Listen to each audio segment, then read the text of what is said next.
What is the most computer illiterate thing you've witnessed? We hired a guy for software testing. We gave him a Word document that was basically text and screenshots about the application he was supposed to test. I left him alone for 30 minutes. He finally came to me and told me that he could not log into the application. I asked him what the error was, and he said he could not get the login prompt to accept any text. Well, he did not have the application up. He only had the Word document up. He was trying to log into a screenshot of the application. I couldn't help but laugh my ass off. I used to work tech support for a few ISPs. I once had a customer call in. He had just signed up and received his modem, but couldn't get online. After a few minutes I discovered that he didn't own a computer. I worked for a telecommunications company doing installation of high-speed data and cable. We had an elderly woman call in to set up new internet service, and she asked our call center rep, "Do you supply a modem, or will you use mine?" Our rep stated that we will supply her with a modem. When I got out to her house, I asked where she would like it set up, and she pointed to a monitor and a keyboard on a desk. I looked around but didn't see her PC tower, and it went like this. Me: "Where's the rest of your computer?" Her: "You guys said you'd bring the modem." Me: "Yes, I've got it right here, but where's your tower?" Her: "I threw it away. You said you were bringing one." She thought her PC case was a modem and tossed it, thinking we would be supplying her with a brand new computer. At least 5 times a year I have to deal with my computer froze up, so I grab 2 double A batteries, go over to the employee's desk and place the batteries in the mouse. Voila. You should ask the company to stop buying wireless mice. Once I went to an office where the client was complaining that her computer broke at 10 o'clock every day, so I aimed to get there for 9:30. 10 came and went and not a single error to report, so I go and find the owner and tell her it's all okay. She asked if I could stay on and just check the system over for her. She offered me a cough, which, being a computer technician, I obviously accepted. So, she reaches behind the computer, pulls out the power cord and plugs it into a small kettle by the computer. She then points at the screen and screamed, "Look, it's just gone off again." Me: "Okay, highlight the sentence and right click." She highlighted the sentence, then typed the word "click."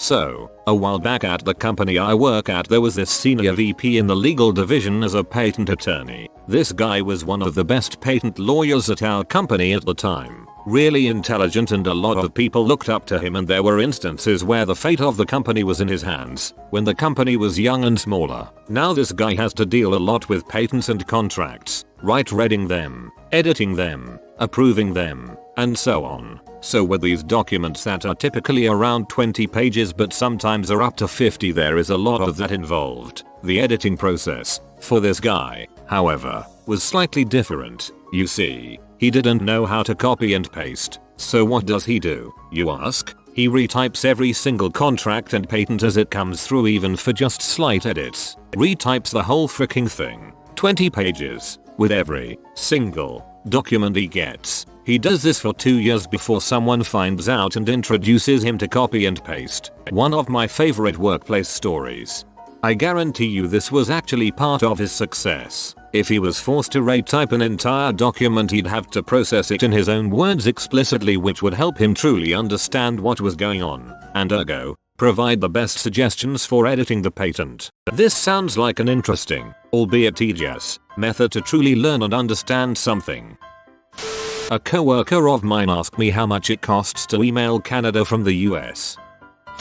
Back in the early 90s, we were using Procom to support users remotely. They just had to have a modem, install the software, and give us the number. Anyways, most of our clients were small non-profit outfits, typically staffed by older folks, and one of them was having issues. We tried and tried to connect, got nothing. Asked them repeatedly, "Do you have a modem? Is it plugged in, turned on? Is it attached to the phone line? Is it attached to the computer? etc. etc. All yes." So eventually we decided we'd have to make the 2+ hour drive to their location to help them in person.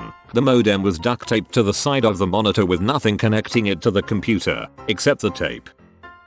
I once spent nearly 20 minutes walking a user through copy, paste, and save as in Word. By the end of the call I was sitting slumped over with my head on my desk, muttering into my headset. I'd try to write up a transcript, but my mind has long since blocked the details of that memory. This must have been around 2003. I was working in IT at a big ad agency in NYC. I was doing a database project which dealt with financial data. I went down to accounting to sort some things out with one of the users. When I got there, I looked over the woman's shoulder while she was working and I saw that she had an Excel spreadsheet open. The sheet had a column of numbers along with some other data. I then watched as she manually added up the numbers on an adding machine sitting on her desk and then typed in the total. I was floored. It turned out, the entire department worked like this. I tried to explain to her that Excel will do that automatically, but I was unable to get through. After a couple of attempts, I just gave up and went back upstairs.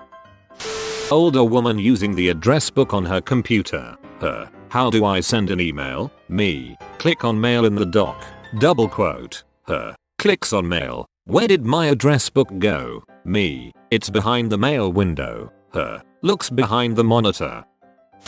The biggest problem is that people who are computer illiterate incorrectly assume that their machine is smarter than them, and that's why they don't understand how to use computers. But in actuality, computers have no idea what you want them to do if you don't tell them in the few ways they understand things. The second biggest issue is impatience and reluctance to read instructions. If you were looking for your keys in your house, you don't immediately give up if they don't show up when you say, "Where is my keys?" Best line I've heard that summarizes this: a computer is a fast idiot.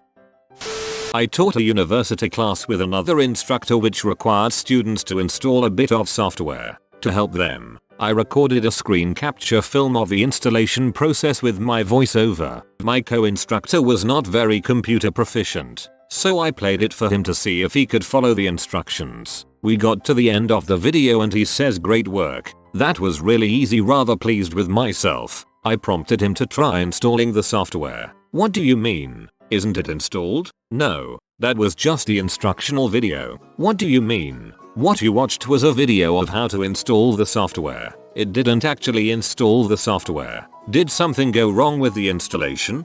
Best response: when you watch an infomercial about a new stain remover, it doesn't in fact remove the stains from the clothing in your dirty laundry basket.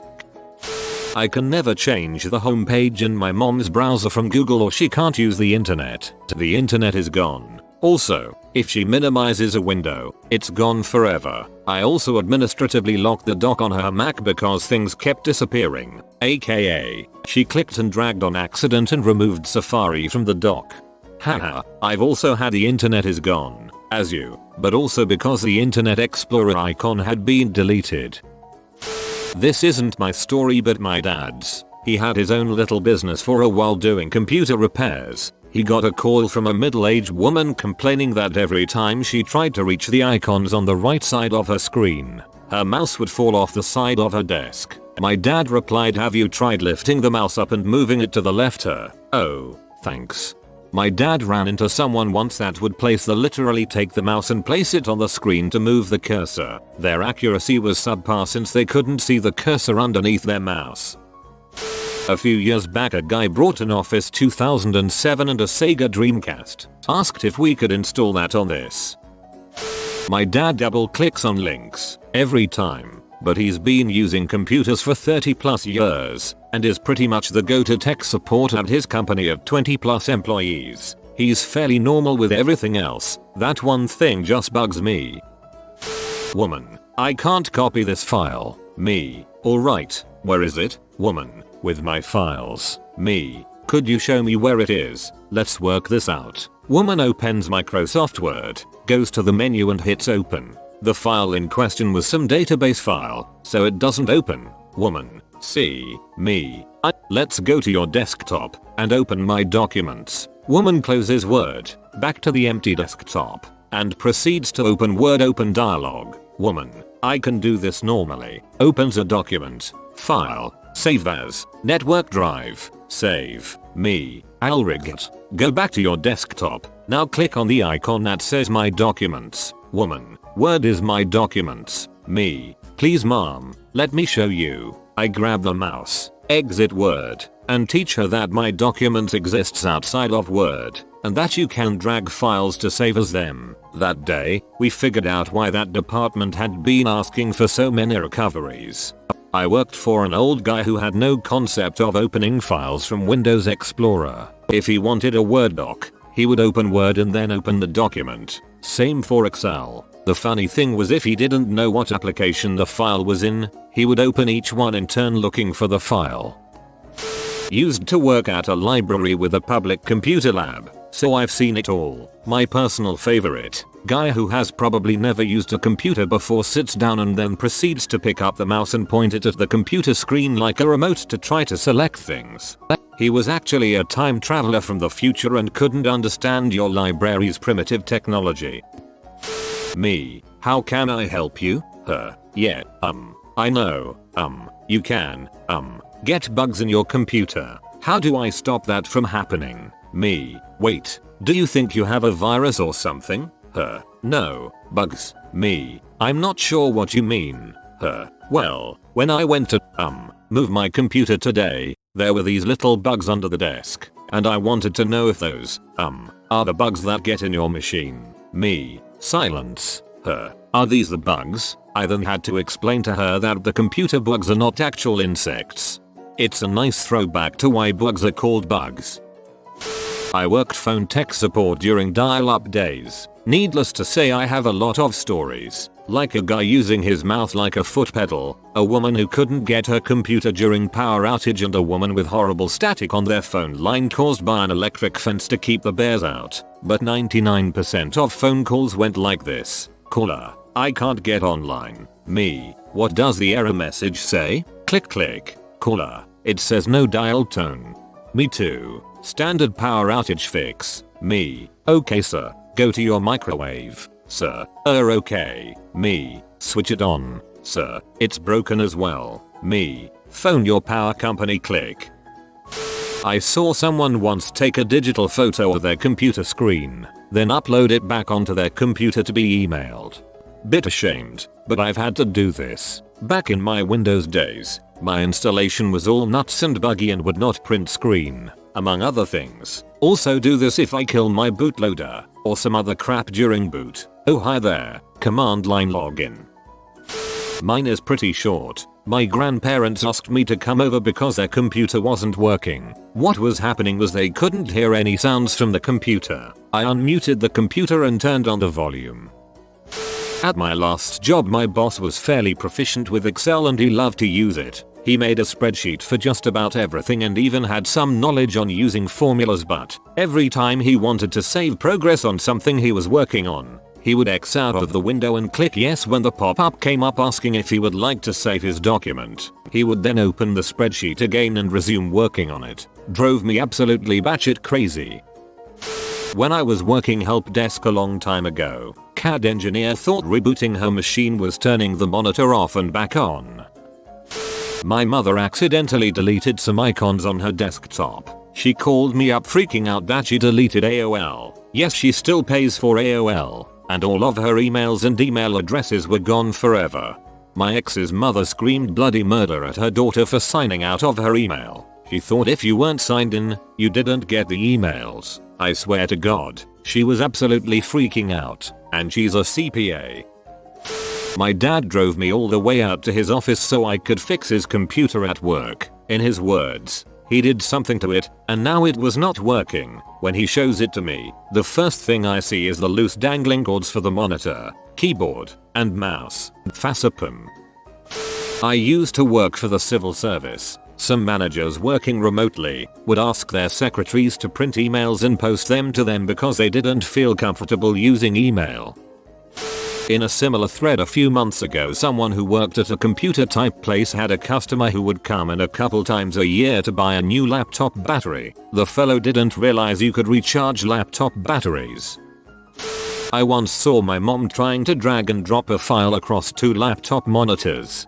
You have to use an external mouse for that. Plug mouse into one computer, right click, select copy, unplug the mouse, plug it into the other laptop, right click, select paste. You have been visited by the money frog. He says frog money to get $200 on Test Street. If you are new to the channel, you can subscribe. I publish new videos every day. Until then, check another video. Or don't. Either way, have a great day you magnificent people.